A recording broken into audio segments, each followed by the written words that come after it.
Baik teman-teman pers sekalian, Assalamualaikum warahmatullahi wabarakatuh. Kita hari ini baru saja dipertemukan dalam rapat terbatas yang dipimpin langsung Bapak Presiden, hadir Wakil Presiden dan beberapa Pak Menko dan Menteri, termasuk beberapa asosiasi yang berkait dengan pertanian dan pupuk. Pupuk Indonesia juga ada di dalamnya. Dan hari ini Bapak Presiden memberi arahan bahwa kebutuhan Indonesia terhadap pangan yang terjamin dan berkualitas menjadi prioritas dari seluruh aktivitas pembangunan dan ketahanan negara. Oleh karena itu, masalah pupuk adalah masalah yang sangat substansi untuk ketersediaan pangan, khususnya pangan-pangan strategis yang ada. Dan oleh karena itu, pupuk itu yang pertama adalah kesuburan tanah, dan pupuk itu sekaligus adalah pengisian dari buah dan tentu hasil. Oleh karena itu, kebijakan pupuk harus ditata lebih efektif, lebih maksimal, dengan tentu menggunakan berbagai instrumen-instrumen yang lebih terbarukan, tidak hanya dengan cara-cara yang kemarin. Bapak Presiden kemudian memberi kesimpulan dari sebuah rapat yang kurang lebih 1 jam itu, bahwa pupuk organik dibutuhkan. Yang selama ini setelah ada penyusunan dari PP 10 atau Permentan 10 yang lalu, dari 6 jenis pupuk tinggal 2 jenis pupuk, yaitu urea dan NPK. Pupuk organik dari bahan-bahan yang ada di sekitar alam yang ada itu tidak dimasukkan lagi sesuai dengan rekomendasi dari kebijakan-kebijakan yang ditempuh dalam sebuah proses yang panjang. Oleh karena itu, Bapak Presiden hari ini menegaskan bahwa pupuk organik harus masuk kembali. Dan Menteri Pertanian segera harus merubah PP nomor 10 itu setelah sebuah proses-proses yang harus dilakukan secara cepat.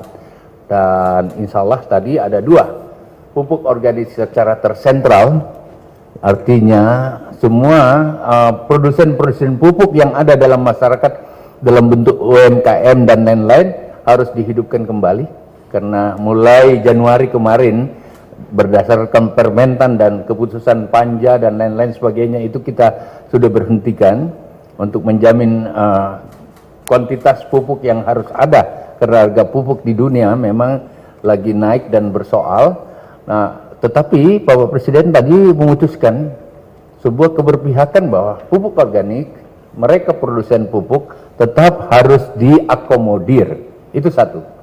Yang kedua, saya diperintahkan atau Menteri Pertanian diperintahkan untuk membuat percontohan-percontohan untuk komunitas atau asosiasi-asosiasi dengan jumlah yang cukup termapping, terroadmap yang benar, mulai dari katakanlah membangun bandset dan cara prim akademik atau pelatihan-pelatihan. Yang kedua, agenda aksi dengan menggunakan berbagai pendekatan-pendekatan dari resort-resort yang tersedia di alam yang ada di sekitar wilayah tertentu, sehingga pupuk itu harus bisa diciptakan sendiri oleh masyarakat.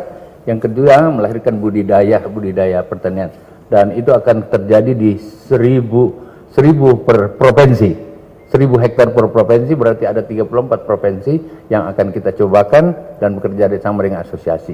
Dalam waktu yang sangat singkat, saya akan melakukan komunikasi dengan berbagai asosiasi dan pemerhati pertanian, para pakar pertanian untuk merumuskan ini, bagaimana pupuk organik menjadi penting. Dan salah satu pendekatan Bapak Presiden terhadap pupuk organik itu adalah dari hasil berbagai research yang ada, bahwa sebagian atau 2% dari 7 juta hektar tanah kita sudah mengalami degradasi kualitas, terutama di Jawa ini. Oleh karena itu, untuk menyuburkan kembali, salah satunya melalui pupuk organik yang kita mau atau tidak harus bisa lakukan. Sama dengan negara-negara yang terus menjaga sustainable dari lahan pertanian yang ada. Saya kira itu yang bisa saya sampaikan, teman-teman sekalian. Terima kasih.